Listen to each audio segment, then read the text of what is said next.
नमस्कार, सगरमाथा टेलिभिजनको प्रस्तुति एसटिभी च्याटमा यहाँलाई स्वागत छ। म सुनिल दाहाल। फागुन 21 को निर्वाचन जति नजिकै निर्वाचन त्यति नै पेचिलो बन्दैछ। निर्वाचनका विषयमा अनेक खालका टिक्का टिप्पणी र विश्लेषण अनुमानहरू पनि प्रक्षेपण भइरहेका छन्। निर्वाचनको विषयमा विशेष गरी यसपटक सामाजिक सञ्जाल बढी हावी भएको देखिएको छ। सामाजिक सञ्जालले दिएको परिणाम नै अन्तिम परिणाम हुन सक्ने खालका केही मान्छेले त्यो टिप्पणी विश्लेषण गरिरहेका छन्। यसले निर्वाचनमा मतदाता कति प्रभावित हुन सक्छन् र भन्ने विषय पनि यतिखेर विश्लेषणको विषय बनेको छ। सामाजिक सुरक्षा कि सरकारको सुरक्षा विषय यहाँनिर छ। निर्वाचन अति संवेदनशील क्षेत्रभन्दा धेरै क्षेत्रलाई घोषणा गरिएको छ। यसपटकको निर्वाचन भदौ 23 र 24 गतेको जेएनजी विद्रोहको कारणले विशेष परिवेश र परिस्थितिमा तय भएको निर्वाचन हो। यो नियमित निर्वाचन पनि होइन र यो मध्यावधि निर्वाचन पनि होइन। यो विशेष प्रकृतिको निर्वाचन हो किनकि जेएनजी विद्रोहले ठुलो जनधनको क्षति बिहोरेको छ मुलुकले। त्यसकारण यसपटकको निर्वाचनलाई विशेष गरी प्रमुख राजनीतिक दलले प्रतिष्ठाको विषय बनाएका छन्। निर्वाचनको परिणाम कस्तो आउँछ त्यस पछाडि बन्ने सरकारको पनि यतिखेर आकलन गरिएको छ। प्राय सबै राजनीतिक दलले भावी प्रधानमन्त्री नै उद्घोष गरेर मैदानमा गएका छन्। आज हामी विशेष गरी निर्वाचनको सुरक्षामा बढी केन्द्रित रहेर छलफल गर्दैछौँ किनकि यसपटकको निर्वाचनमा नेपाली सेना, नेपाल प्रहरी, सशस्त्र प्रहरी बल, गुप्तचर र म्यादी प्रहरी निर्वाचन गराउनको लागि मैदानमा छन्। त्यसकारण झन्डै 5 तहको यो सुरक्षा घेराभित्रको निर्वाचनप्रति अलिकता आशंकाहरू पनि छन्। सुरक्षाका विषयहरू पनि उठान भएका छन्। जेएनजी विद्रोहको बेला भएका हतियार लुटिएका अथवा भागेका कैदीहरूले पनि निर्वाचनमा प्रभावित पार्न सक्छन् भनेर पुराना राजनीतिक दलले त्यो खालको आशंका पनि व्यक्त गरेका छन्। तर 64 को निर्वाचनमा सशस्त्र माओवादीहरू बाहिर रहँदाखेरि पनि निर्वाचन भएको यहाँ दृष्टान्त छ। आज हामी विशेष गरी सुरक्षाका विषयहरू र त्योसँग जोडिएका अनेक प्रकारका चर्चा र त्योसँगै सुरक्षा कि सामाजिक सुरक्षा अथवा सञ्जालको सुरक्षाको विषय पनि जोडेर छलफल गर्दैछौँ भने बीबीसीले पछिल्लो पटक भदौ 23 र 24 गतेको विषयमा तयार पारेर प्रकाशन गरेको रिपोर्टले पनि मुलुकमा सामाजिक सञ्जाल र आम मानिसहरूमा एक किसिमको तरङ्ग मचिएको छ। त्यसमा पनि केन्द्रित रहेर छलफल गर्दैछौँ। आजको यो छलफलमा मसँग सहभागी हुनुहुन्छ सशस्त्र प्रहरी बलका पूर्व एआइजी नारायण बाबु थापा। यहाँलाई स्वागत छ। धन्यवाद। आराम हुन्छ? आरामै छु। अब फागुन 21 को निर्वाचन भदौ 23 र 24 गतेको जेएनजी विद्रोह पछाडिको अति विशिष्ट परिवेश परिस्थिति, अति मुलुकले ठुलो जनधनको क्षति बिहोरिसके पछाडिको तय भएको निर्वाचन हो। यो निर्वाचनलाई तपाईँले सुरक्षाको दृष्टिकोणबाट कसरी हेर्नुभएको छ र यो निर्वाचनमा अनेक खालका सुरक्षाका आशंकाहरू पनि व्यक्त भएका छन्। तपाईँले पनि सुनिरहनु भएको छ। त्यो आशंकाहरू अब धेर दिन बाँकी छैन, दिनै गन्ती छ। निर्वाचनमा भनेको जस्तो आशंकाहरूले त्यति काम गरेको पनि देखिएन। निर्वाचन शान्तिपूर्ण ढङ्गले सफल हुन्छ भन्ने तपाईँलाई लागेको छ? म छलफल यहाँबाट प्रारम्भ गर्छु, त्यसपछि खास विषयमा प्रवेश गर्छु। धन्यवाद। जस्तो निर्वाचन यहाँले भन्नुभयो शान्तिपूर्ण रूपमा सम्पन्न हुन्छ कि भने यो निर्वाचन आफैमा शान्तिपूर्ण प्रक्रिया नै हो। यसलाई अब अहिले आएर यो त ठुलो एउटा चाहिँ कता ठुलो युद्धै हो भन्ने किसिमको यो पर्न गएको छ। निर्वाचन आफैमा शान्तिपूर्ण प्रक्रिया हो। अन्य विकसित देशहरूमा हेर्दाखेरि त हामीले अहिले त हेर्छौँ अब ठुल्ठुला देशहरूको एकै दिनमा चुनावको रिजल्ट आउँछ। अब त्यस्तो एकाध त्यस्तो भएको पाइँदैन, सहज हुन्छ। कतै त सुरक्षाकर्मी नै पनि देखिँदैनन्। तर अब हामी कहाँ के छ भने निर्वाचन भन्ने बित्तिकै जस्तो यो के न हो, यसमा चाहिँ के अरे अशान्ति हुन्छ भन्ने यो सबैलाई पर्दै आएको छ र यसपटकको निर्वाचन अलि फरक स्वरूपमा हुन गइरहेको छ। जस्तो अब आवधिक किसिमले निर्वाचन अब 84 सालमा थियो। तर अब 23-24 को जुन जेनजी आन्दोलनले सृजना गरेको परिस्थितिको कारण प्रतिनिधि सभा विघटन भएर फागुन 21 अब 6 दिन पश्चात चुनाव हुँदैछ र सुरक्षात्मक दृष्टिकोणले हेर्दाखेरि जस्तो यो नौलो होइन, कतिपय देशमा चुनावै हुँदैन, अब यहाँ चुनाव अब भइरहेको छ बेला, यो अब कुनै नौलो प्रक्रिया होइन र सुरक्षा निकायहरू, नेपाली सेना, नेपाल प्रहरी, सशस्त्र प्रहरी, यो अब निर्वाचन आयोग, स्थानीय प्रशासन र सम्बन्ध यावत निकायहरूको यो एउटा अब समन्वयात्मकबाट हुने सम्पन्न हुने यो प्रक्रिया हो र यो अहिलेको जुन फेज छ, जस्तो अब 6 दिन छ, यो अलिकति मुख्य चाहिँ यसैमा हो। अब यही अवस्थामा निर्बाध रूपले जनतालाई शान्तिपूर्ण, भयरहित, निष्पक्ष रूपमा मतदान गर्ने जुन सुनिश्चितता प्रदान गर्न यो अहिलेको दिनहरूले नै प्रत्याभूति दिने हो। यसको अब अहिले वातावरण एकाध ऊहरू अब आरोप प्रत्यारोप, एकले अर्कोलाई अब विभिन्न सामाजिक सञ्जाल मञ्चहरूबाट त्यो जुन बोलिने कुराहरू, अब एक दलले अर्कोलाई, एक उम्मेदवारले अर्कोलाई, त्यस्ता कुराहरू यी सामान्य नै छन्। त्यो बाहेक अब अरू त्यस्तो जटिल सुरक्षात्मक चुनौतीहरू त्यस्तो सिर्जना भएको कतै पनि पाइँदैन। सुरक्षाकर्मीहरू सबैतिर 77 जिल्लामा 165 नै निर्वाचन क्षेत्रहरूमा परिचालन भइसकेको स्थिति छ। अहिले जुन वातावरण बनाइन्छ सुरक्षात्मक वातावरण, त्यसले 21 गतेको मतदान चाहिँ शान्तिपूर्ण रूपमा सम्पन्न हुन्छ भन्ने चाहिँ त्यो वातावरण तय गर्छ र मलाई जहाँसम्म लाग्छ निर्वाचन शान्तिपूर्ण रूपमा सम्पन्न हुन्छ। भनेपछि त्यति धेरै आशंका, त्यति धेरै त्रास र त्रसित हुनुपर्ने अवस्था छैन, त्यस्तो छैन। अब अलिकति यो विषय एउटा बहुत चर्चाको विषय छ, यो जुन बेलायती सञ्चार माध्यम BBC ओल्ड सर्भिसले भदौ 23 र 24 गतेको जेएनजी विद्रोहको विषयमा सार्वजनिक गरेको एउटा डकुमेन्ट्री तपाईँले पनि सुन्नुभयो होला होइन? मैले डकुमेन्ट्री भन्दा पनि मैले त्यसको स्क्रिप्ट, त्यसमा के लेखिएको छ भन्ने कुराहरू मैले हिजो हेरेँ, सबै पढ्नुभयो होइन? पढेँ। अनि त्यसले एउटा सनसनीपूर्ण वातावरण सिर्जना गरेको छ र जुन यो 23 र 24 गतेको विद्रोह चाहिँ अब कसले गोली चलायो भन्ने विषय चाहिँ अहिलेसम्म कसैले पनि खुलेरै त्यो खालको आत्मसात गरेको छैन। गौरीबहादुर कार्कीको छानबिन आयोगमा प्राय सबैले प्रधानमन्त्रीदेखि तत्कालीन गृहमन्त्रीदेखि काठमाडौँको सिडिओदेखि तत्कालीन प्रहरीका प्रमुख समेतले बयान दिएको छ। तर यसले के सार्वजनिक गर्यो भन्दाखेरि पुलिसको रिपोर्ट लगको हवाला दिँदै कल साइन पिटर 1बाट गोली चलाउने आदेश दिएको र पिटर 1 कल साइन तत्कालीन आइजिपी को भएको रिपोर्टमा उल्लेख गर्यो र यो जुन भिडियो सार्वजनिक भइसकेपछि तपाईँले यसलाई कसरी बुझ्नु भएको छ? होइन, अब म पूर्व सुरक्षाकर्मी पनि हुँ।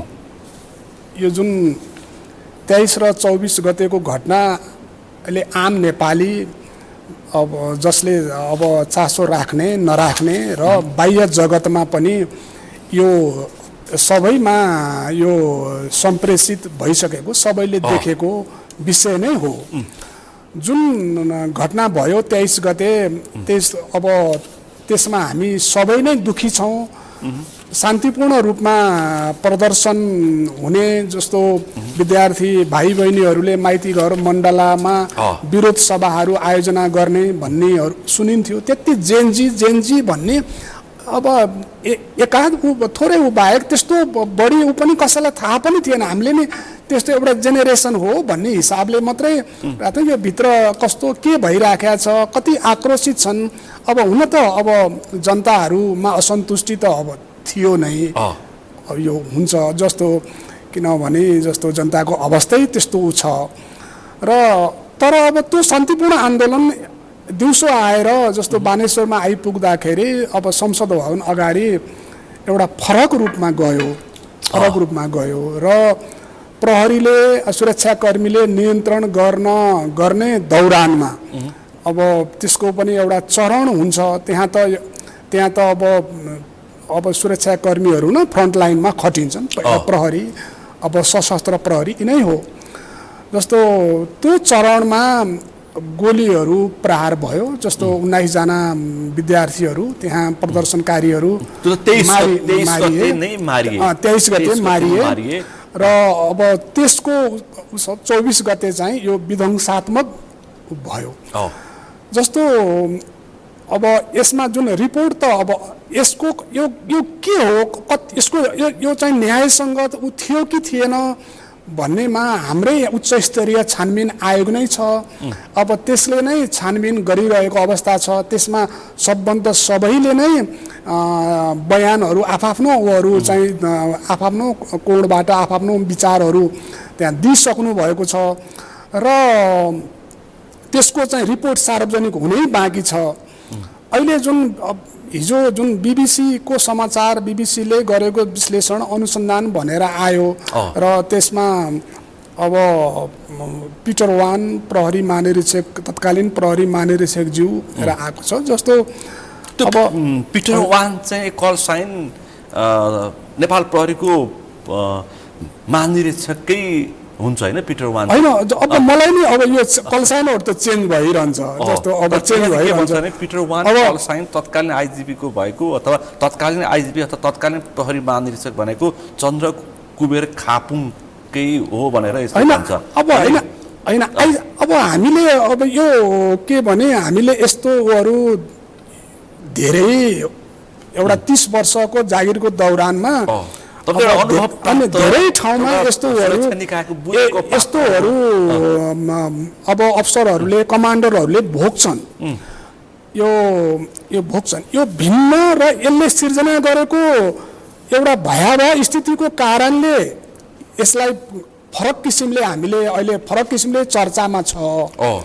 तर अब यो विभिन्न समयमा धेरै घटनाहरू भएका छन्। जस्तो अब द्वन्द्व 10 वर्षको एउटा हतियारबद्ध एउटा आर्म्ड कन्फ्लिक्ट नै हामीले झेलेर आएको पुस्ता हो हामी।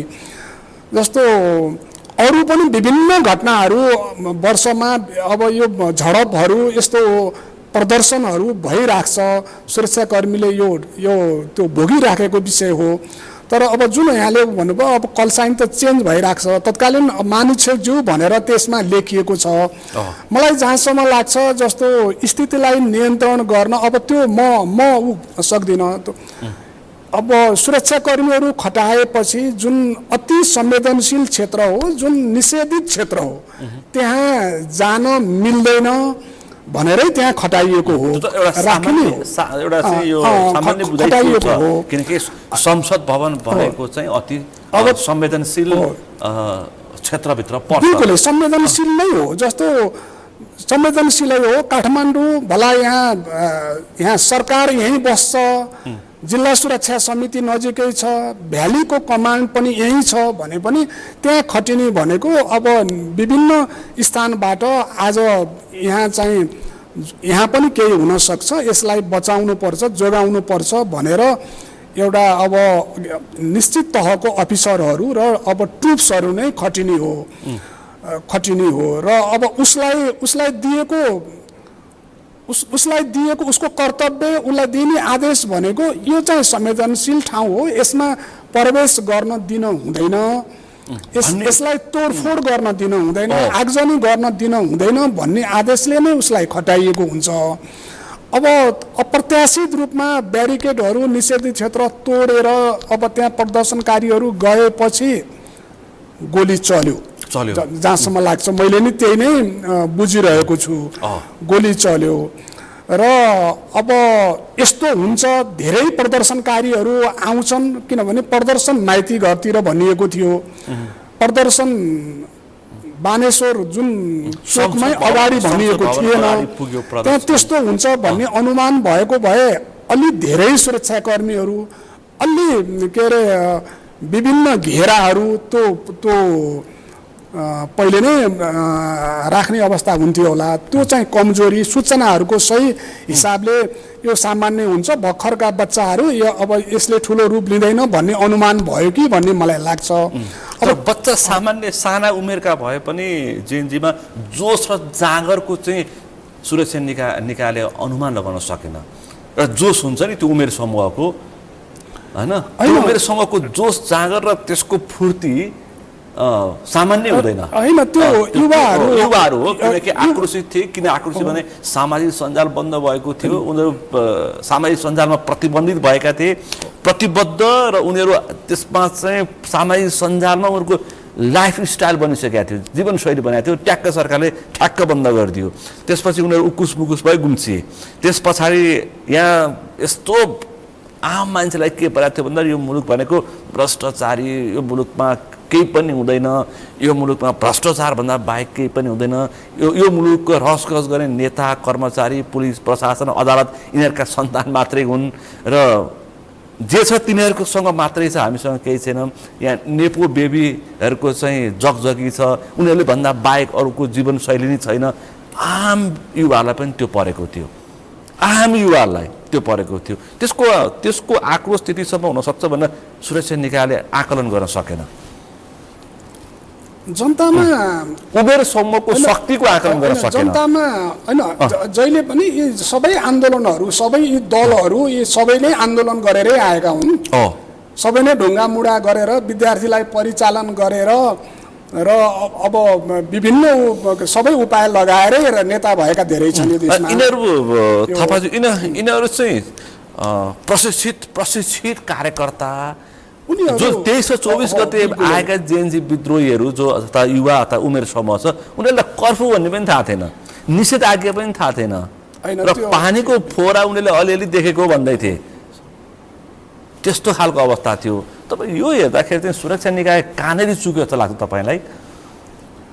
होइन, अब कमी कमजोरी भएको छ भएन भन्ने म मान्दिनँ। कमी कमजोरीहरू छ। अब सुरक्षाकर्मी यस्तो घटनाहरू भएपछि मुख्यहरू निशानामा सुरक्षाकर्मी नै पर्छन् विगतमा। किनकि आन्दोलनकारी सुरक्षाकर्मी दुईटै वारपारमा हुन्छन्, फ्रन्टलाइनमा हुन्छन्। प्रहरीहरूलाई बडो अप्ठ्यारो स्थिति छ। हिजो द्वन्द्वमा, त्यो द्वन्द्वकालमा पनि एउटा दूर दराजमा एउटा जागिर खाएको, एउटा निमुखा नेपालीकै सन्तति, त्यसले अब त्यसलाई अब त्यही निशानामा परेको हो। जबकि त्यो राज्य सत्ता त्यसको हातमा पनि थिए होइन, त्यो त एउटा जनताको सुरक्षा गर्न बसेको हो।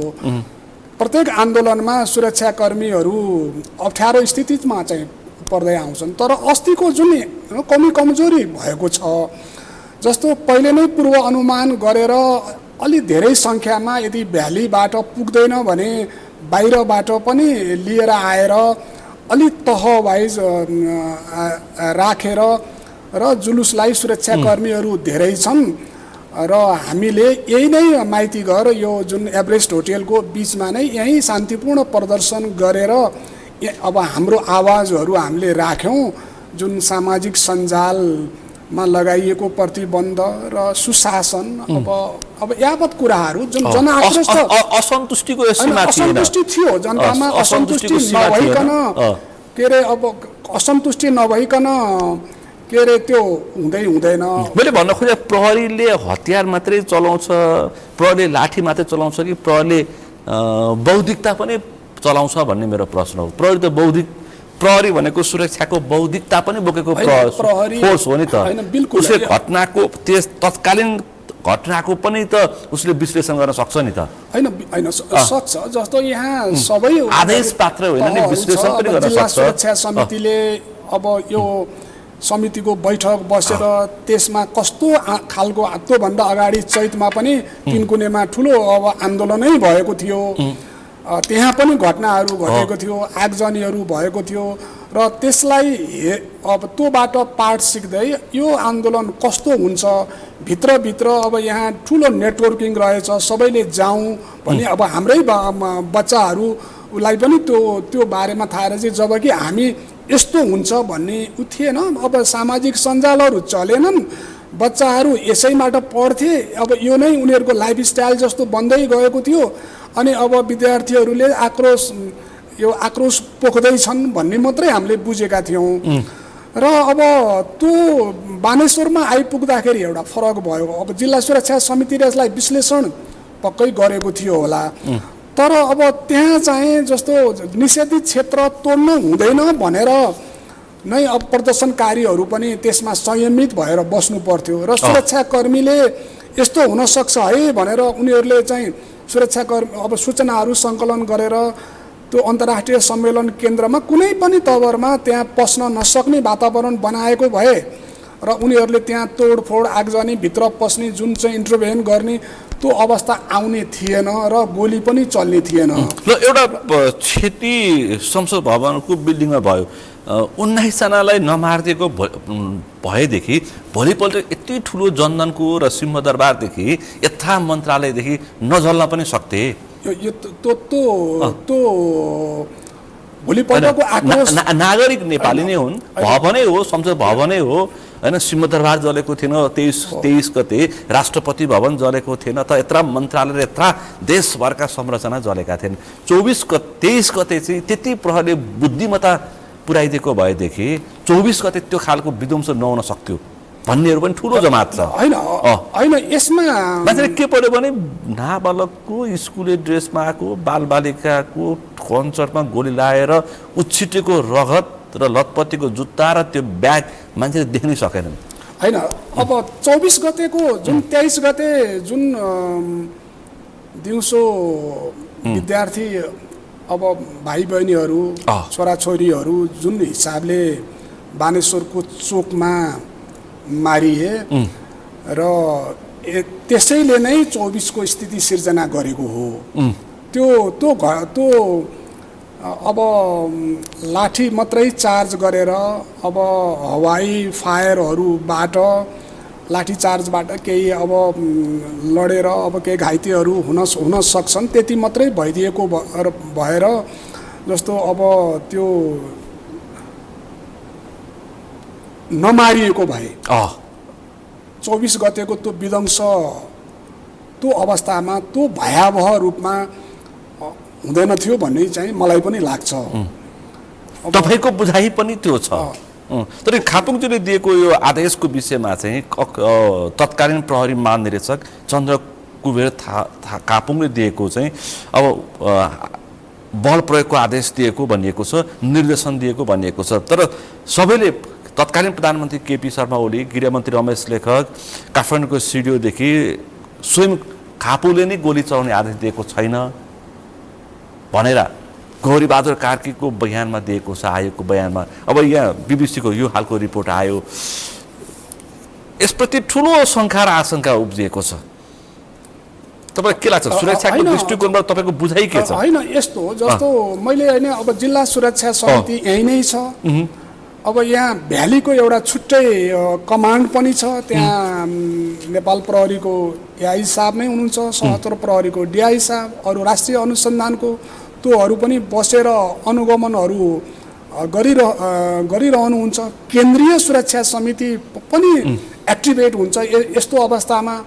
सबै भएको अवस्थामा अब त्यो तत्कालीन उमा बानेश्वरमा घटना घट्यो। मलाई जहाँसम्म लाग्छ आइजिपी साहबले अब गोली चलाउने, अब यो त मिडियामा आएको बोलिएको कुरा हो। मैले अब आई साहबले यस्तो बोल्नुभयो भनेर त्यो समाचारमा आएको कुरा हामीले त्यसलाई अन्तिम तथ्यको आधारमा विश्लेषण गरेका होइनौँ। त्यो मलाई त्यस्तो लाग्दैन। उहाँहरूले बयान दिइसक्नु भएको स्थिति छ।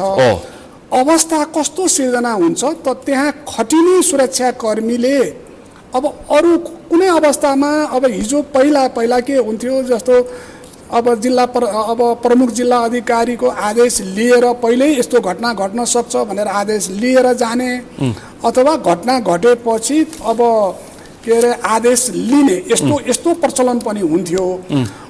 आदेशै दिएको छैन भनिरहेछन्। होइन स्थिति प्रधानमन्त्री स्वयं यो त घुसपैठ भन्दै तत्कालीन प्रधानमन्त्री केपी ओली यो त यो हतियारबाट गोली चल्नु भनेको चाहिँ घुसपैठ हो, तत्कालीन सरकारको आदेश छैन भनिरहनु भएको छ अथवा तत्कालीन गृहमन्त्री रमेश लेखक त्यही भनिरहनु भएको छ अब तत्कालीन काठमाडौँका सिडिओ त्यही भनिरहनु भएको छ स्वयं खापुङजीले त्यही भन्नुभएको थियो तर रिपोर्ट यस्तो आयो अन्त यसलाई हामीले अन्तिम सत्य त मानेका छैनौँ यो अन्तिम त होइन पछि यो उजागर हुँदै जाला जस्तो यहाँ अब यो भोलि यसको सत्य तथ्य अब छानबिन भएर रिपोर्टहरू पनि आउला र अब यस्तो घटनालाई अब सबै पन्छिएर पनि हुँदैन जस्तो यही हाम्रै अगाडि भएको हो कसैले पनि अपनत्वलेको तपाईले देख्नु भएको छ अब हाम्रै अगाडि भएको हो त्यसले 24 गते त्यस्तो उहरू जन्मायो अहिले अब सबै आम उमा जस्तो अहिले निर्वाचन हुन्छ भनिराखेका छौँ हामी निर्वाचनले स्थायित्व ल्याउला भन्ने सबैको त्यही भएर निर्वाचनमा सबै आशावादी छन् तर अब भोलि चाहिँ तर के छ भने अझै पनि संक्रमण लम्बिराख्ने अझै पनि अशान्त भइराख्ने असुरक्षित भइराख्ने हो कि भन्ने आशंका पनि आम मानिसमा त्यो पैदा भइरहेको स्थिति छ जिम्मेवारी यस्तो घटना घट्छ अब यसलाई चाहिँ यो कसैले दियो जस्तो अब के अरे सरकार अब कुनै पनि आदेश अब सुरक्षाकर्मीलाई प्रधानमन्त्रीज्यू गृहमन्त्रीज्यूले लै हेरेर ल अब दिने आदेश त होइन जस्तो यो अवस्थाले परिस्थितिले सिर्जना गरेपछि सुरक्षाकर्मीले नै विवेक प्रयोग गरेर गर्नुपर्ने हो शान्ति सुरक्षाको काम भनेको केही कमी कमजोरीहरू भएका छन् अब गोली नचलेको भए हुन्थ्यो गोली हवाई फायर मात्रै भएर बच्चाहरू नमारिएको भए हुन्थ्यो भन्ने हामीलाई छ घटना घटेपछि अब यो घटना घटिसक्यो क्षति भइसक्यो त्यो क्षतिले अझ दोस्रो दिन भयावह स्थिति सिर्जना गर्यो अब यसबाट पाठ सिकेर भोलिको दिनमा सुरक्षा कस्ता अब यो यस्तो घटना भनेको अकल्पनीय खालको घटना हो त्यो 23 र 24 को सुरक्षाकर्मी पनि बिरलै घटना हो सुरक्षाकर्मी नै पनि अब सिंहदरबार नै जल्छ सिंहदरबार जलाउँछन् पहिला चाहिँ आगो लागेर जलेको थियो भन्ने सुनिन्थ्यो संसद भवन जल्छ अब सर्वोच्च अदालत जल्छ अरू सारा सरकारी यस्तो हाम्रो भाटपाटिनी सुपरमार्केट व्यक्तिका निवासहरू जल्छन् भनेर जस्तो त्यो कसैले कल्पना गरेको स्थिति थिएन योबाट पाठ सिकेर अब हामीले अब यस्तो घटनाहरू हुन नदिनको लागि घटना भए पनि कम क्षति हुनको लागि पाठ सिक्नुपर्छ यसमा 3 तह विशेष गरी 3 तह 4 तहको सुरक्षा निकाय भनौँ न अब नेपाल आर्मी नेपाल प्रहरी सशस्त्र प्रहरी र गुप्तचर हैन कहीँ पनि त्यो खालको समन्वय र त्यो खालको चाहिँ एक अर्का प्रतिको अथवा ती सबै फोर्सहरूको चाहिँ कुनै पनि खालको ठ्याक्कै समन्वयको कहीँ पनि वातावरण देखिएन त्यो दिन 24 गतेको साँझसम्म हामी त्यो तपाईँ पनि काठमाडौँमा हुनुहुन्थ्यो कति अकल्पनीय थियो के होला कम्तीमा एउटा संस्थाले अथवा एउटा समूहले अथवा कम्तीमा बरु यो मुलुकमा सेनाकै अथवा चाहिँ सेनाकै शासन लागोस् भन्नेसम्म मान्छेहरू पुगिसकेका थिए त्यो अवस्थामा चाहिँ सम्म नै कहीँ देखिएन तपाईँ के बुझ्नुहुन्छ तपाईँ सुरक्षाको दृष्टिकोणबाट होइन जस्तो समन्वय जुन 24 गते जुन अवस्था थियो अब हामीले पनि घरमै बसेर हामीले हेरिरहेका थियौँ हामी आफै पनि अब सन्तस्त अवस्थामा थियौँ के हुन्छ कसो हुन्छ भन्ने राजधानी एक प्रकारले शान्त नै थियो एउटा ट्राफिकले यही अब बानेश्वर अब एउटै ट्राफिकले ती सारा उहरूलाई त्यसैले नै अब निर्देशित गरिराख्थ्यो त्यसैको इसारामा चलिराख्थ्यो एउटा प्रहरी चोकमा उभिएर अब वातावरण शान्त जस्तो अब त्यो देखिन्थ्यो जनताले प्रत्याभूति गर्थे केही पर्यो भने उभिरहेको छ प्रहरी भन्ने नै थियो तर अब जुन 24 गतेको जुन भयावह रूप लियो अब त्यसपछि यी समन्वयका कुराहरू आए अब 23 को आक्रोश पश्चात प्रहरीहरू उप प्रहरीको इकाइहरू प्रहरी उप हमलाहरू अब बिस्तारै सुरु हुन थाल्यो अब प्रहरीहरू नै आफ्नो चाहिँ लोकेसनमा आफ्नो युनिटमा बस्न नसक्ने र आत्मरक्षाकै के अरे स्थिति पैदा भयो र अब त्यसपछि अब त्यहाँ यस्तो वातावरण भयो कि अब सुरक्षाकर्मी त अब राजधानीमा कतै छैन भन्ने भयो। अनि आयो के भने समन्वयका कुराहरू आए। अब त्यो विषम परिस्थितिमा अब राम्रो समन्वय, अब त्यो 23 गते नै के हुन सक्छ भनेर रातभरिमा सबै निकायको होमवर्क भएर अब के हुन्छ त भन्ने त्यो बन्नु पर्थ्यो। गभर्मेन्टले त्यो बनाउन सक्नु पर्थ्यो। त्यो पनि कमी कमजोरी भयो र समन्वयको अभाव चाहिँ देखियो। अब त्यो बेलामा टड्कारो देखिन्छ। जस्तो अरू अब नर्मल अवस्थामा नेपाल प्रहरी रक्षात्मक भइसके पछाडि नेपाल आर्मी र सशस्त्र प्रहरीको पनि समन्वय देखिएन। नेपाल फन्ड पात्र नेपाल प्रहरी हुन्थ्यो, ऊ ब्याक भयो हैन। अब नेपालको गुप्तचरको काम के रहेछ र त्यसले के गर्दछ भन्ने कुरा पनि छर्लङ्ग देखाइदियो। हाम्रो छ नि गुप्तचर निकाय छ नि, त्यसले कस्तो सूचना सङ्कलन गर्दो रहेछ, त्यसको आवश्यकता र औचित्यमाथि पनि प्रश्न उठाएको छ। एकजना मान्छेले त्यो चाहिँदैन, यी राजधानीभित्र यस्तो घटना हुँदैछ भनेर सूचना दिने पनि सूचना समेतको चाहिँ समीक्षा गर्न नसक्ने, सूचना समेत पत्तो पाउन नसक्ने गुप्तचरको आवश्यकता औचित्य के भन्ने पनि प्रश्न उठाएको छ। अब नेपाल आर्मी र सशस्त्र प्रहरीको पनि समन्वय देखिएन होइन। अब के छ भने सुरक्षाकर्मी कस्तो बनाउने भन्ने यो देशको गभर्मेन्ट सरकारको हो। यहाँ विभिन्न उहरू सरकारमा नगएको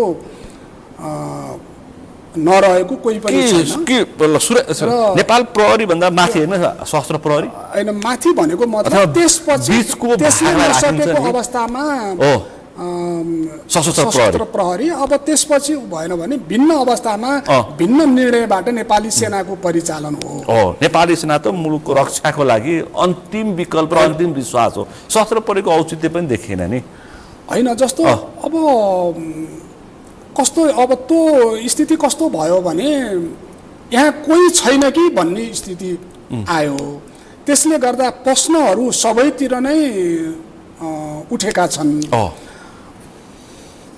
अब त्यो एउटा घटनाले मात्रै समग्र अब सुरक्षा निकाय, समग्र सुरक्षाकर्मीको मूल्याङ्कन गरेर पनि हुँदैन। यसले विगतमा कस्तो काम गर्दै आएको थियो र अहिले कस्तो गरिराखेको छ भनेर हेर्नु पर्छ। मैले भन्न खोजेको थिएँ जसरी प्रहरी ब्याक हुन खोजिसकेपछि, प्रहरी रक्षात्मक भइसके पछाडि नेपाल आर्मी र सशस्त्र प्रहरीले तत्काल त्यसलाई टेक ओभर गर्न सक्थ्यो नि त, त्यो चाहिँ किन सकेन? त्यहाँनिर कहाँनिर कमजोरी भयो तपाईँको बुझाइमा? होइन, अब यस्तो भयो कि जस्तो अब सशस्त्र प्रहरी पनि नेपाल प्रहरीको जनशक्ति 1 लाख छ, सेना 1 लाख छ, सशस्त्र प्रहरी भनेको 37,000 छ। अब त्यसमा एक्टिभली उ गर्ने बिरामी, अब अरू अब सहायक कोही विदेश यावत गरेर अब 30,000 सशस्त्र प्रहरीमा सीमा सुरक्षामा पनि राखिएको छ। भ्यालीमा अब 3-4 को हाराहारीमा नै हो। भ्यालीमा चाहिँ यो 3 जिल्लामा आउने जस्तो के भने त्यो एउटा भिन्न स्थिति थियो। अब हामीलाई लाग्छ, मलाई पनि लाग्छ, अब प्रहरीहरू अब हामी अब सशस्त्र प्रहरी छ, सेना छ, हामी सबै हुँदै प्रहरी युनिटहरू जोगाउनु पर्थ्यो, प्रहरीहरूलाई पनि संरक्षण गर्न पर्थ्यो भन्ने मलाई पनि लाग्छ। कमी कमजोरीहरू भएका छन् यसमा चाहिँ। अब यो केही हुँदै भएन भनेर अब मान्छेको बुझाइ चाहिँ के छ भन्दा थापाज्यू, कम्तीमा प्रहरी रक्षात्मक भइसके पछाडि नेपाली सेना र सशस्त्र प्रहरीले बन्दुक उठाएर सडकमा सुत्देको मात्रै भए पनि यो खालको क्षति हुँदैन थियो भन्ने मान्छेको अझै पनि बुझाइ छ। होइन, भन्नलाई सहिलो हुन्छ सुनिलजी। जस्तो अब के छ भने जस्तो सशस्त्र प्रहरी अब 40-50 जना प्रहरीहरूले अब छोडिसकेको स्थिति, त्यहाँ सशस्त्र प्रहरी गएपछि त्यसलाई नै जाइ लागेपछि, अब त्यसपछि सेना गएपछि त्यसमा नियन्त्रण गर्नको लागि त्यहाँ लाठी त्यो हजारौँको मासलाई अब 50-60, 100-150ले लाठीले छेक्न सक्ने स्थिति रहँदैन थियो। त्यहाँ गोली नै चलाउनु पर्ने आउँथ्यो। अब त्यो गोली त्यत्रो मासमा गोली चलाएर नियन्त्रण गर्ने स्थिति भनेको त्यसले अर्को भयावह अवस्था सिर्जना गरिदिन्थ्यो। त्यसपछि के हुन्थ्यो भन्ने कसैले पनि अनुमान गरेका छैनन्। अहिले के भएको छ भने अहिले अरूले सशस्त्र अथवा सेनाले गोली चलाइदिएको भए यो केही हुँदैन थियो, अथवा अब यहाँले भन्नुभयो सडकमा सुत्दिएको भए केही हुँदैन थियो। अब केही हदसम्म कतै रोकिन्थ्यो होला। अब सेना परिचालन गर्ने भनेको त तुरुन्तै अब त्यो त सरकारले गर्ने हो, उच्च स्तरीय उबाट सरकारै थिएन, सरकारले भागेको अवस्था थियो, सरकारले नै सुरक्षा दिनुपर्ने अवस्था थियो। होइन, कमजोरी भएको छ। हामी सबै नै यहीँ छौँ, कसैले अब कोही कतै गएको छैन। तत्कालीन सरकारमा रहनुभएकाहरू यहीँ हुनुहुन्छ, अब सुरक्षाकर्मीहरू यहीँ छन्, जस्तो अब आन्दोलनकारी पनि यहीँ छन्। घटना धेरै दुःखद घटनाहरू भयो, जस्तो यो भोलिको जेनेरेसनसम्म रहिरहेको छ। हामी बाँचुन्जेल त यसले हामीलाई जहिले पनि छोइरहन्छ। मेरो देशमा यस्तो भयो भन्ने त्यो सन्तास, त्यो उहरू भयो, त्यो हाम्रो जुन जेनेरेसनमा रहिरहेको छ। जसरी 72 सालको भूकम्प फिल गर्नेले जहिले पनि घरमा सुत्दा भुइँचालो आउँछ कि जस्तो लाग्छ, त्यो मानसिक त्रासमा बसिरहेको हुन्छ, त्यस्तो रहिरहेको छ। तर अब यसबाट पाठ सिकेर भोलिको दिनमा यस्तो नहोस् भनेर अगाडि अब सुरक्षा निकाय कस्तो बनाउने, हामीले कस्तो बनायौँ सशस्त्र प्रहरी हामीले बनायो, सशस्त्र प्रहरी उ छ कि छैन, यसलाई कत्रो नेपाल प्रहरीलाई कस्तो बनायौँ, नेपाल प्रहरीको संगठनलाई कहाँ पुर्यायौँ, बस हैन, सशस्त्र प्रहरीलाई कसरी राखेका छौँ, सशस्त्र प्रहरीको अवस्था के छ, नेपाल प्रहरीको अवस्था के छ, अहिले मैले भने नेपालको गुप्तचर विभागको औचित्य र आवश्यकता के छ, अनि नेपाली सेना कति भ्यालीमा पपुलेसन कति छ, कति चाहिन्छ सशस्त्र प्रहरी, कति चाहिन्छ नेपाल प्रहरी, तिनलाई समय सुहाउँदो साधन स्रोत कस्तो रूपमा दिनुपर्छ, त्यहाँ त्यो संगठनमा कति राजनीति गर्ने, अन्यत्र त्यो संगठनमा राजनीतिक दलले कति सम्मको राजनीति गर्ने, बिल्कुल। अब अन्यत्र देशमा कस्तो छ, उनीहरूको वृत्ति विकास कस्तो हुनुपर्छ, नेताको घर घरमा गएर बढुवा लिनुपर्ने, सरुवा लिनुपर्ने स्थिति थिए हिजो। यो स्थिति उनीकै सुरक्षाकर्मी 77 जिल्लाका तत्त ठाउँमा बसेर काम गरेर उनीहरू मेरो यहाँ गरेको कामको आधारमा आफै मूल्याङ्कन हुन्छ। आफै डिआइजी बन्ने, आफै आइजी बन्ने, आफै प्रहरी महानिरीक्षक बन्ने, आफै महानिरीक्षक बन्ने, आफै आइजिपी बन्ने, म ढोका धाउनु नपर्ने, अनि त्यो पैसा खुवाउनु नपर्ने, हैन, बिल्कुल भ्रष्टाचारमा सहभागी हुन नपर्ने बनाउनु पर्यो नि त। एउटा सशस्त्र प्रहरी ऐन र सशस्त्र प्रहरी ऐनहरू पोर व्यापक चर्चामा थियो, व्यापक चर्चामा आजै ल्याए, भोलि ल्याए, हामीले पनि छलफल गर्यौं। अनि यो समय त्यसमा पनि अनेक उहरू जस्तो आफ्ना तर्क कसरी त्यो देशमा 50 वर्ष अपरिवर्तनीय रहने खालको ऐन बनाउनु छ। अब त्यसमा नै अहिले नै कसो गर्दाखेरि उ हुन्छ भनेर एउटा ऐन ल्याउन त यहाँ सकिन्छ। अनि कसो गर्दा आफू अनुकूल हुन्छ भनेर यहाँ मेरो पालामा मैले यति चाहिँ मिलाएर बनाउनु पर्छ। देश कस्तो प्रहरी बनाउने, कस्तो सशस्त्र प्रहरी बनाउने, कस्तो बनाइदियो भने त्यसले दीर्घकालीन रूपमा राम्रो हुन्छ भन्ने हिसाबले पो ऐन ल्याउनु पर्थ्यो त। खै त ऐन आएको, ऐनमा राजनीति भयो भने कहाँ आउँछ त ऐनमा राजनीति भयो। एक थरी मान्छेले सशस्त्र प्रहरीको औचित्य छैन भनेर पनि भाषण गरे। बिल्कुल है, यो आमूल परिवर्तन भन्छौँ हामीले। सुरक्षा निकाय म आबद्ध रहेको सबैमा आमूल परिवर्तनको खाँचो छ। पछि सुरक्षा निकायदेखि राजनीतिदेखि कर्मचारी संयन्त्र सबैमा, होइन, अदालतदेखि प्रशासनसम्ममा सबैमा आमूल खाँचो छ। नभए यो 10 वर्षमा मुलुकले द्वन्द्व बिहोरिरहनु पर्छ। अहिले जेएनजीको नाम भयो, अर्को नाममा हुन सक्छ भनेपछि यो अब गौरीबहादुर कार्कीको छानबिन आएको छ, त्यसले अन्तिम प्रतिवेदन बुझाउनु पर्ने थियो। चुनाव अगाडि बुझाउँछ कि भन्ने अपेक्षा थियो, चुनाव पछाडि बुझाउने गरी मन्त्री परिषदले पास गरेको छ। यो चुनाव अगाडि आइदिएको भए के हुन सक्थ्यो? गौरीबहादुर कार्कीको यो 23 र 24 गतेको घटनासँग सम्बन्धित आयोगको प्रतिवेदन तपाईँलाई के लाग्छ? होइन, अब यस्तो प्रत्येक आन्दोलनमा छानबिन आयोगहरू बन्दै आएका छन्। 46 सालमा पनि बनेको थियो जस्तो लाग्छ। त्यसपछि 62-63 मा नि बनेको थियो। सुरक्षाकर्मीहरू खास गरी प्रहरी र सशस्त्र प्रहरीहरूलाई बढी भिक्टिमाइज बनाइएको थियो त्यो बेला पनि। अब अरूलाई त छोएको जस्तो त्यति लागेन र अहिले पनि त खापुले नै आदेश दियो भनेर निष्कर्ष निकाल्ने प्रयास भइरहेछ। त्यसपछि त्यसमा धेरै नामहरू थिए, कसैलाई ज्यान मुद्दा, कसैलाई के भनेर अब व्यक्तिहरू जुन खटिएका थिए राज्यको सुरक्षाको लागि अब धेरै डिमोरलाइज गरिएको थियो। जस्तो अब कसैलाई सस्पेन्डै गरियो, कसैलाई अब हटाइयो पनि। र त्यो प्रतिवेदनहरू पछि कता गयो, अब त्यो के भयो र अब अहिले यो भिन्न अवस्थामा भएको एउटा अब छानबिन अब समिति उप त मेरो के छैन, छानबिन हुनुपर्छ, निष्पक्ष तवरले छानबिन हुनुपर्छ र यसले भोलिको दिनमा यस्ता विषम परिस्थितिहरूको सामना गर्नु पर्दा कसरी गर्ने, यस्तो आउनै नदिनको लागि गर्ने, सुरक्षाहरू प्रशासन, हाम्रो आन्तरिक प्रशासन कसरी बलियो बनाउने, सुरक्षा कार्यलाई कसरी चाहिँ राम्रो गर्ने, घटनाहरू कसरी घट्न नदिने। यो प्रतिवेदन चाहिँ गौरबहादुर कार्कीको प्रतिवेदन चाहिँ निर्वाचन अगाडि नै सार्वजनिक भएको भए के हुन्थ्यो? निर्वाचन हुन सक्थ्यो कि सक्दैन थियो सुरक्षाको दृष्टिकोणले? होइन, अब यो अगाडि र पछाडिले त त्यही केही खासै त्यस्तो केही हुन्थ्यो जस्तो मान्छेले के भन्छ भने यो गौरबहादुर कार्कीको आएको प्रतिवेदनको कार्यान्वयन चाहिँ सुशीला कार्की नेतृत्वको सरकारले गर्ने हो, किनकि त्यसको म्यान्डेट हो नि त यो त।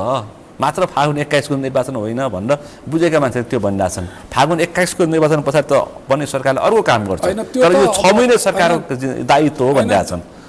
त्यो त अब समयमा छानबिन गरेर बुझाएको भए राम्रो हुन्थ्यो। तर मलाई जहाँसम्म लाग्छ, जस्तो त्यो प्रतिवेदनले विभिन्न कुराहरू औँल्याउने भएर धेरै विवादमा पनि हुन सक्थ्यो। अहिले यो सबै पुराना कुराहरूबाट पाठ सिकेर पुराना कुराहरू बिर्सिँदै गएर अब यो नेपाली सबै यति सानो देश, यो सबै चाहिँ के त भने यही राजनीति गर्नेले पनि यही धरतीमा यही जनतामा रहेर गर्ने हो। अब हामी सबै अब यही रहने हो, हाम्रो सन्तति पनि यही रहने हो। 21 पछाडिको तिनै पुराना दलहरूले नै सरकार बनायो भने त्यो आयोगको प्रतिवेदनको औचित्य के होला, के काम गर्ला? अब त्यो जस्तो जहाँसम्म लाग्छ यो चुनाव सहज रूपले, अब चुनाव आइरहेको छ, सहज रूपले यसलाई सम्पन्न होस्, नयाँ सरकारहरू बनोस् भन्ने हिसाबले त्यसलाई चाहिँ अब अथवा काम नसकेर पनि हुन सक्छ। आयोगको प्रतिवेदनको औचित्य माथि चाहिँ अब बन्ने सरकारले अपनत्व लियो भने के होला भन्ने यो त परेको मान्छेलाई पीडा छैनस् होइन, ती नाबालकका घर परिवारलाई पीडा छ। उनीहरूले त न्याय पाएका छैनन्। उनीहरूको त्यो परिवारको भनेको फागुन 21 को निर्वाचन र नयाँ संसद, नयाँ सरकार, नयाँ प्रधानमन्त्री, नयाँ मन्त्रीको लागि त होइन, नयाँ नियुक्तिको लागि त होइन नि त। यो मुलुकको सुशासनको लागि हो, यो मुलुकमा भ्रष्टाचारीहरूको चाहिँ अन्त्यको लागि हो त्यो। तर त्यो प्रतिवेदन र त्यो खालका दोषीहरूलाई कारवाही भएन भने त त्यो आत्माले न्याय पाउँदैन, त्यो शान्ति त पाउँदैन। तपाईँको जटिल छ अवस्था होइन, स्थिति जटिल छ। अब यो सबैलाई चिरेर अगाडि बढ्नुको विकल्प पनि छैन। फागुन 21 पछाडि बन्ने सरकारले पनि गौरीबहादुर कार्कीको छानबिन आएको प्रतिवेदन सार्वजनिक गरेर जे होस् कार्यान्वयन गर्नुपर्छ। छानबिन आयोग घटना घटिसकेपछि, यस्तो भइसकेपछि, छानबिन आयोग बनिसकेपछि, त्यसले आफ्नो छानबिनका चरणहरू सबै पुरा गरिसकेपछि अब त्यसलाई अब सार्वजनिक त अब उसले गर्छ नै, अब गर्नु पनि पर्छ। अब त्यसले भोलि अब ल्याउने देखाउने परिणाम भनेको अब भोलि नै थाहा हुन्छ के कस्तो असर गर्छ। अब निर्वाचन सुरक्षाको दृष्टिकोणले अब धेरै क्षेत्रलाई अति संवेदनशील क्षेत्र राखिएको छ। अब हेर्दाखेरि लगभग झनै आधाभन्दा बढी क्षेत्र त अति संवेदनशील क्षेत्र राखिएको छ निर्वाचनको क्षेत्रहरूमा। तपाईँलाई सुरक्षाको दृष्टिकोणले निर्वाचन सहज हुन्छ सुरक्षाको दृष्टिकोणले मलाई जहाँसम्म लाग्छ निर्वाचन अब अहिले अब 6 दिनै बाँकी छ। अब तेस्रो विश्व भन्ने अब हामी अब यस्तोमा केही कुरो केही घटनाहरू एकाध घट्छन् मान्छेहरू जस्तो, तर अब ठुलो चुनौती त्यस्तो मैले देख्दिनँ। मैले अहिले भने यो शान्तिपूर्ण अभियान नै हो। यो हिजो त हामी 2 जना प्रहरी 2-3 जना म्यादी भएर सम्पन्न भएको चुनाव 51 सालसम्म त्यसरी नै चुनाव हुन्थ्यो, केही समस्यै थिएन, सबैले सहयोग गर्थे। अहिले पछि यो जटिल हुँदै आयो। अब यहाँ चाहिँ प्रहरी 2टा प्रहरी 2टा म्यादी 2-3 जना म्यादीले भएको चुनाव 64 पछि सशस्त्र प्रहरी, अब सेना बुथको नजिकै बस्छु भनेर भइराखेको छ। जस्तो संवेदनशील भनेको के छ भने यसमा मेरो पनि के छ, जस्तो मैले हेरेँ, मैले 3400 अति संवेदनशील, 4000 कति 10,000 मा 4000 कति संवेदनशील, 2000 कति मात्रै सामान्य भनिएको छ। के हो अब जिल्ला सुरक्षा समितिले विश्लेषण गरेर पठाएको आधारमा यो निर्धारण गरिएको होला। यो हो भने त अब देश समग्र नै अति संवेदनशील छ भन्ने हिसाबले लिनुपर्छ। यस्तो पनि हुनुहुन्न, किनभने पहिलादेखि के चलन थियो भने जिल्ला सुरक्षा समितिले संवेदनशील अति संवेदनशील भएपछि धेरै सुरक्षाकर्मीहरू आउँछन्, ठुलो परिचालन हुन्छ, त्यसपछि मेरो जिल्लामा निर्वाचन चाहिँ सहज रूपले सम्पन्न हुन्छ भनेर धेरैलाई नै ट्याक्टिक्स पनि हुन्थ्यो। त्यो धेरैलाई चाहिँ संवेदनशील अति संवेदनशील देखाउने यो प्रचलन पनि थियो पहिला।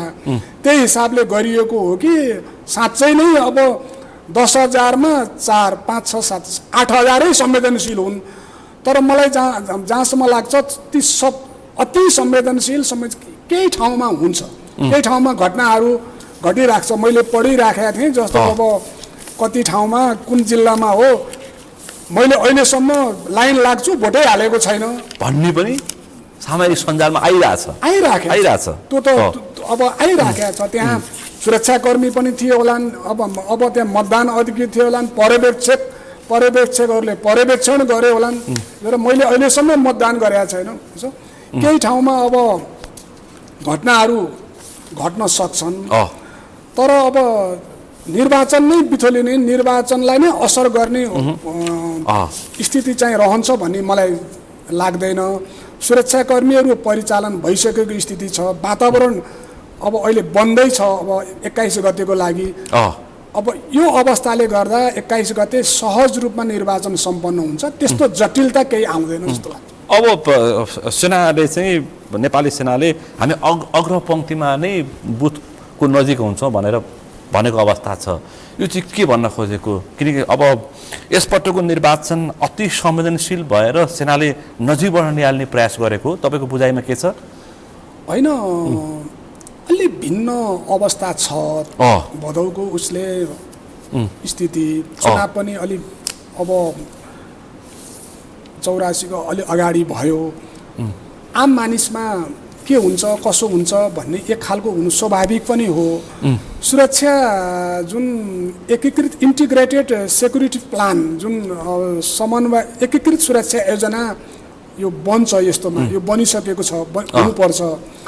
जस्तो यसमा अब भन्न खोजे निर्वाचनको सुरक्षा हेरेर आवश्यकता अनुसार नेपाली सेना जुनसुकै घेरामा पनि परिचालन हुन सक्ने भनेको छ। अब त्यो पहिलो घेरामा मतदान स्थल केन्द्रमा नेपाल प्रहरी, अब त्यहाँ रहेका म्यादी प्रहरीहरूले गर्ने हो। त्यसभन्दा बाहिर रहेर सशस्त्र दोस्रो घेरामा सशस्त्र प्रहरीले बाहिरबाट केही नहोस् भनेर दोस्रो घेरामा सशस्त्र प्रहरी र तेस्रो घेरामा नेपाली सेना रहेर त्यो इन डेप्थ सेक्युरिटी नेपाली सेना सशस्त्र प्रहरी र अब जुन मेन संवेदनशील स्थान जुन जहाँ मतदान हुन्छ मतदान स्थल, त्यसमा चाहिँ प्रहरीले सुरक्षा गर्ने हो। अब मलाई जहाँसम्म लाग्छ त्यहाँ भन्न खोजिएको अब आधिकारिक धारणा के हो त भएन। स्थिति जटिल बन्यो भने, निर्वाचनलाई भाड्न खोजियो भने अब निर्वाचन नै स्थगित हुनुपर्ने अवस्था सिर्जना भयो भने अब कुनै के अरे अब त्यस्तै अब जटिलता पैदा भयो भने त्यो त अब बाह्य घेरा हो भनेर हामी त बाह्य घेरा हो हामी त्यहाँ त आउन मिल्दैन त भन्ने त हुँदैन नि त। त्यो तेस्रो घेरामा रहेको सुरक्षा चाहिँ मुख दर्शक त पक्कै पनि भनिराखेका छौँ भने हामी यहाँ किन सेना परिचालन भएन, किन सशस्त्र प्रहरी परिचालन भएन, के हेरेर बस्यो भनेर हामीले एउटा घटनालाई हेरेर भनिराखेका छौँ। अनि फेरि निर्वाचनलाई फेरि यहाँ मतपेटिका लुटिसके, यहाँ चाहिँ पुरै चाहिँ ऊ भइसक्यो, यहाँ विध्वंस भइसक्यो, यहाँ कुटाकुट भइसक्यो। अब सेना चाहिँ वहाँ चाहिँ बसेर भनेर बस्यो भन्छ नि त। केही पर्यो भने निर्वाचनलाई शान्तिपूर्ण सम्पन्न गर्नको लागि जनधनको क्षति नहुन र अब त्यो मतदान स्थल चाहिँ सुरक्षित तुल्याउन त सशस्त्र प्रहरी पनि आउनु पर्यो, सेना पनि त्यो अब त्यो घेरा भनेको त त्यो त एउटा काल्पनिक घेरा नै हो। भन्न खोजिएको त निर्वाचन नै सम्पन्न गराउन खोजिएको हो नि सबैले, आउँछ त स्वाभाविक हो त। भनेपछि निर्वाचनको अवधिमा सेनालाई तेस्रो सुरक्षा घेरामा परिचालन गर्ने प्रारम्भिक व्यवस्था रहे पनि परिस्थिति र जोखिम हेरेर सेना अग्रस्थान पनि आउन सक्छ। मान्छेले अनेक खालका आशंका व्यक्त गरिरहेछन्। सबै ठाउँमा हामीले मान्छेले अनेक खालका चाहिँ सेनाले नै निर्वाचनको गर्न खोज्यो, सेनाले नै उ गर्न खोज्यो, त्यसरी गर्न हुन्न। सेनाकै निर्वाचन हो भन्ने थालेको सरकारले अब नेपाल सरकारले अब सेना राष्ट्रपतिज्यूको अब स्वीकृति अब सेना परिचालन गरिसकेको स्थिति छ। सेनालाई पनि परिचालन गरेको पहिला पनि भएको हो। यो नौलो होइन, यो 64 बाहेक सबै निर्वाचनहरूमा हाम्रो नेपाली सेना परिचालन हुँदै आएको छ। अहिले स्थिति अलिकति फरक भएको कारणले अब के भने सेनाले यस्तो गर्यो, सेनाले निर्वाचन सम्पन्न गराउनको लागि केही पर्यो भने हामी साथमा छौँ है। हामी चाहिँ सशस्त्र प्रहरी र भित्र जुन मेन ठाउँमा रहेको नेपाल प्रहरीलाई हामी साथ दिन्छौँ, ढुक्क भएर चाहिँ निर्वाचन कार्य चाहिँ अगाडि बढ्छ भन्ने त्यो प्रत्याभूति दिनको लागि गरिएको हो। सबै ठाउँमा यस्तो हुँदैन, परेको ठाउँमा त आउनु पर्यो, आउँछ। त्यो खालको चाहिँ यसलाई जिताउने, उसलाई हराउने अथवा यसै मत परिणाम ल्याउने भनेर मान्छेले चाहिँ अनेक खालका आशंका व्यक्त गरिरहेका छन्। यो त डिजाइन हो भनिरहेको छन् एक थरी मान्छेले। सुरक्षा निकाय जस्तो गैर राजनीतिक संस्था हो, व्यक्तिले अब कसैलाई चिन्नु उ गर्नु यहाँ सबै उसँग काम गर्नु फरक कुराहरू हो। अहिलेसम्म जहाँसम्म लाग्छ जस्तो प्रहरी, सशस्त्र प्रहरी, नेपाली सेनाले अब कुनै उसलाई कुनै पनि निर्वाचनमा अब कसैलाई जिताउने, कसैलाई हराउने त्यस्तो उ गरेको कुनै प्रमाण अभिलेख केही पनि छैन। कतै त्यो छैन। फेरि यो सरकारको पार्टी पनि छैन। छैन यो सुशीला कार्की नेतृत्वको सरकारको पार्टी पनि छैन, यिनीहरू निर्वाचनमा पनि छैन। तटस्थ र सबै सुरक्षा निकायले तटस्थ, निष्पक्ष र जिम्मेवार भूमिका निर्वाह गर्छन् भनेर हामी विश्वस्त हुनुपर्छ। त्यस्तो अब कसैको लागि पक्ष हुने सालको परिणाम आउनेवाला छैन, हुनै सक्दैन। त्यस्तो चाहिँ अफवाह फैलाउनु पनि हुँदैन। त्यो के भने अब हामीलाई निर्वाचन शान्तिपूर्ण रूपमा, निष्पक्ष रूपमा, धाँधली रहित रूपमा सम्पन्न होस्, जनताले सुनिश्चित भएर निर्भय रूपमा चाहिँ मताधिकार प्रयोग गरून् भन्ने नै सबैको चाहना हो। सुरक्षा निकाय, कुनै पनि सुरक्षा निकायले त्यो कल्पना पनि गर्न सक्दैन कि अब त्यो चाहिँ यसलाई उ गर्नुपर्छ, उसलाई त्यो आफ्नो काम नै सम्पन्न गर्ने नै मुख्य चुनौती हो। अब अर्को विषय चाहिँ यो चुनावको उसमा चाहिँ सुरक्षा निकायको हवाला दिएर अनि गुप्तचरको रिपोर्ट भनेर यति सिट र उति सिट भनेर विगतमा पनि सुनिन्थ्यो, यसपल्ट पनि सुनिएको छ। यो कति तथ्यपूर्ण हुन्छ तपाईँको बुझाइमा के छ? यो होइन जस्तो यो नेपाल आर्मीको बुझाइ अथवा सशस्त्र प्रहरीको, गुप्तचरको, नेपाल प्रहरीको रिपोर्ट अनुसार यो पार्टीको यति सिट, ऊ पार्टीको उति सिट, योले जित्ने निश्चित, यसले हारे निश्चित विगतमा सुनिन्थ्यो, यसपल्ट अलिक बढी सुनियो होइन। अब अहिले त सुरक्षा निकाय भनेको के हो भने सबै ठाउँमा छ, जानकारी सबै हुन्छ। म प्रहरीबाट आएको, अब त्यो प्रहरीको त धेरै युनिट छ, कहाँ के छ भन्ने जानकारी हुन्छ। अहिले सशस्त्र प्रहरी, नेपाली सेना, अब राष्ट्रिय अनुसन्धान सबै स्थानमा छ, जानकारी सबै हुन्छ। अब अहिले के एउटा सजिलो, मैले यो ऊ भन्दा पनि अहिले सुरक्षाकर्मीलाई नि सजिलो छ। अहिले सत्तामा रहेका, सरकारमा रहेका, पहिला जस्तो सरकारमा रहेका अब प्रधानमन्त्री मन्त्री हेलिकप्टर चढेर चाहिँ जाने, आज अब सुरक्षा, निर्वाचन सुरक्षा एकातिर छ, स्वागत गर्न फुल लिएर एयरपोर्ट हेलिप्याडमा पुग्नु पर्ने, स्कटिङ गर्दै पुरा बाटोमा डाँडा काँडा घुमाउनु पर्ने यस्तो स्थिति छैन। अहिले सुरक्षाकर्मीलाई सजिलो छ अहिले, किनभने सरकारमा रहेको अब चुनावमा राजधानी दिएर गइसकेका छन्, छैन अहिले ढुक्क छ, अहिले आफ्नो काम गरे पुग्छ। र जुन यहाँले भन्नुभयो विगतमा थियो, यो विगतमा चाहिँ मै हुँदा पनि मैले एक दुई पटक भोग्नु पर्यो। अब कसले कति सिट ल्याउँछ भन्ने एउटा त्यो गलत हो, त्यो गलत हो। आफ्नो काम गर्ने, त्यो अनुमान गर्ने, त्यो प्रचलन थियो। पुलिसले गुप्तचरले अथवा शस्त्रले नेपाली सेनाले त्यो अनुमान लगाएर हिँड्दैन, त्यो लगाउनै हुँदैन। त्यो रिपोर्ट तयार अहिले लगाउने अरू मिडियाहरू अन्य अनेक संयन्त्रहरू छन्, त्यसबाट लिएर उ गर्नु बेग्लै हो। अब जस्तो एक्जिट पोल भन्छ नि, जस्तो अब पूर्व अनुमान त्यो गर्ने अब अरू देशमा पनि एक्जिट पोलहरूको त्यो ओपिनियनहरू लिन्छ। तर सुरक्षाकर्मीलाई नै कहाँ के छ, कसको राम्रो छ, को अगाडि छ, सुरक्षा निकायले पनि गर्न हुँदैन। सुरक्षाकर्मी खोज्दै हिँड्छ र मतदातासँग। सुरक्षा निकायले पनि त्यो गर्न हुँदैन। त्यो सुरक्षा निकायलाई अरूले पनि त्यो अब अहिले त त्यो गभर्मेन्टले गर्दैन।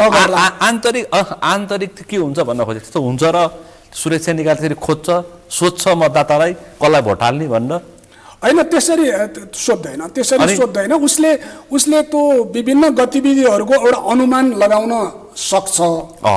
त्यो अनुमान लगाउन सक्छ यहाँ के हुन्छ भन्ने विगतको उबाट त्यो डाटाहरू एनालिसिस गरेर अहिलेको गतिविधि हेरेर कस्तो छ माहौलको बारेमा अनुमान लगाउन सक्छ। तर त्यो लगाउनु एउटा कुरा हो, तर कसले जित्छ, कसको कति सिट आउँछ, कहाँ के छ, कसको राम्रो छ, कसको नराम्रो छ, कसले हार्छ, कति मत ल्याउँछ, त्यो उल्झनमा सुरक्षाकर्मीलाई राखिनु पनि हुँदैन, सुरक्षाकर्मी पर्नु पनि हुँदैन। त्यसले पनि निष्पक्षतामा फेरि प्रश्न चिन्ह खडा हुन्छ। अनि भनेका हल्लामा कति विश्वसनीयता छ त्यो हुँदैन। आफ्नो जे काम हो त्यही गर्नुपर्छ। अहिले सुरक्षाकर्मीले त्यो खोजेर हिँड्दैन, कसको हिँड्दैन, हिँड्छ कि हिँड्दैन सवाल चाहिँ त्यहाँनिर मान्छेले अहिले पनि भन्न थालेका छन्। गुप्तचरको यति सिट सङ्ख्या भनिरहेको छ, नेपाल प्रहरीले, सशस्त्र प्रहरीले, नेपाल आर्मीले समेत यस्तो खालको अनुमान गरिरहेछ भन्न सडकमा सुनिन्छ नि। त्यो बाहिर त्यस्तो आएको छैन, जस्तो त्यो अनुमान गरेका हुन्। कसैलाई कुरा हुँदाखेरि गफ हुँदाखेरि कहाँ कस्तो छ, कसको के छ भन्नु स्वाभाविक हो। 64 को निर्वाचनमा पनि त्यस्तै हल्ला भए। अब अहिले पनि हरेक निर्वाचनमा ती हल्लाहरू हुन्छन्, तर मत परिणाम जनताको हातमा छ भनेपछि अब अझै पनि निर्वाचन हुँदैन शान्ति सुरक्षाको दृष्टिकोणले भन्न अझै पनि भनिरहेछन्। 5 दिन बाँकी छ अझै पनि भनिरहेछन् निर्वाचन हुन्छ होइन। अब त्यो किन भनिराखेका छन्, मैले नि कहिले कतै पढ्छु, यसो हेर्दाखेरि अझै आशंकाहरू व्यक्त गर्नेहरू एकाध रूपमा आइराखेका छ। तर जस्तो अब 6 दिन बाँकी छ, यो सबै अब निर्वाचन आयोग, अब सम्बद्ध मन्त्रालय, गृह मन्त्रालय, अब रक्षा मन्त्रालय, अब 3वटै सुरक्षा निकायहरू सबै स्थानमा खटिसकेको स्थिति छ। जुन चाहिँ दलहरूले, उम्मेदवारहरूले आफ्नो गतिविधिहरू निर्बाध रूपले जुन चुनाव प्रचार प्रसारको चलिराखेको छ, भला केही आचार संहिताहरूका प्रश्नहरू उठिरहेका होलान्, केही आरोप प्रत्यारोप, केही अब सञ्जालहरूको एकदम दुरुपयोग, त्यस्ता कुराहरू उठिरहेका छन्। त्यसको अनुगमन गर्ने र कारबाही गर्ने, दण्ड जरिवाना गर्ने पनि आयोगले गरिरहेछ। स्थानीय प्रशासनको दायित्व हो त्यो, त्यसमा पनि सबै सजग छन्। सबै एकदम राम्रो वातावरण सिर्जना। विगत र अहिलेको निर्वाचनको के फरक छ अन्तिममा छु म? हजुर, विगतको निर्वाचन र यसपटक निर्वाचनमा के फरक, के भिन्नता पाउनु भएको छ तपाईँले?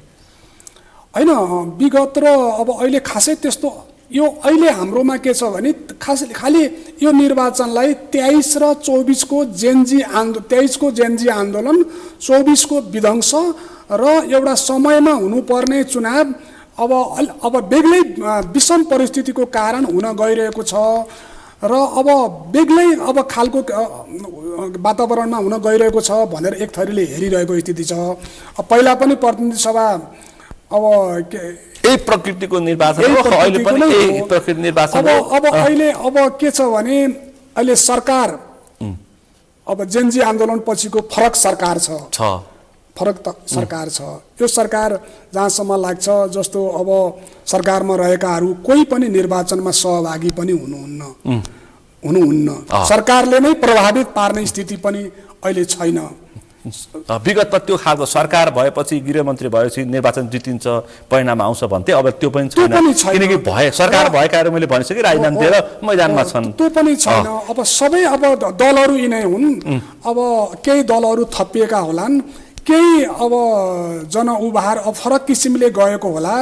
अब दलहरूमै पनि नयाँ हिसाबले अब यसलाई अगाडि बढाइरहेका होलान्, त्यति मात्रै फरक हो। जनता चाहिँ आम जनता आफ्नो चाहिँ मताधिकार सुनिश्चित तवरले प्रयोग गर्नको लागि उत्साही भएर ढुक्क भएर फागुन 21 गते आफू अनुकूलको चुनाव चिन्हमा मतदान गरे हुन्छ।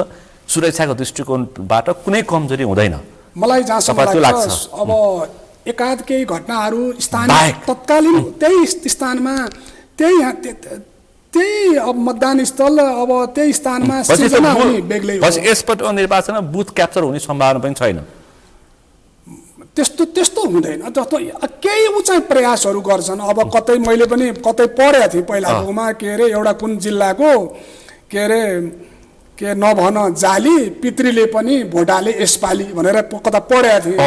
अब केही उहरू एकाध चाहिँ अब उमा अब फर्जी मत खसाल्ने प्रयास गर्ने, जस्तो मान्छे नै नभएको विदेश भएको अब बितेको पनि नाममा चाहिँ आफ्नो दललाई चाहिँ मरिमेटेर अनेक हत्कण्डा अपनाएर गर्ने सबैको हातमा स्मार्ट मोबाइल छ, एकैछिनमा भाइरल भइहाल्छ, भाइरल हुन्छ। सुरक्षाकर्मीहरू त्यही हुन्छ, तीनटा घेराको सुरक्षाकर्मी छ, बुथै क्याप्चर गर्ने कसैले गर्ला जस्तो मलाई लाग्दैन। सम्भव छैन। ठ्याक्कै समय सक्यो। समय र संवादलाई आभार व्यक्त गर्न चाहन्छु। ल यहाँले जुन सगरमाथा टिभीको समय र संवादमा उपस्थित भएर आफ्ना केही भनाइहरू अनुभवहरू राख्ने जुन मौका दिनुभयो यसको लागि म यहाँलाई पनि धेरै धेरै धन्यवाद दिन्छु। आज हामीले विशेष गरी फागुन 21 निर्वाचन सुरक्षाको दृष्टिकोण र त्योसँगै अहिले बीबीसीले प्रकाशन गरेको डकुमेन्ट्री र त्यसमा विश्वसनीयता र त्योसँगै त्यो तिनै चारै तहको सुरक्षा निकायको समन्वय र यसमा सत्यता र तथ्यता र वास्तविकता यिनै विषयवस्तुमा केन्द्रित रहेर छलफल गऱ्यौँ। आजको यो छलफलमा मसँग सहभागी हुनुहुन्थ्यो सशस्त्र प्रहरी बलका पूर्व एआइजी र सुरक्षाका जानकार पनि हुनुहुन्छ। आज हामीले यिनै विषयवस्तुमा कुराकानी गऱ्यौँ नारायण बाबु थापासँग। आजको विषय प्रसङ्ग यति नै। भोलि अर्को विषय प्रसङ्गका साथ एसटिभी च्याट ल्याउने बाचा गर्दै म सुनिल दाहाल पनि बिदा चाहन्छु। सगरमाथा टेलिभिजन हेर्दै गर्नुहोला।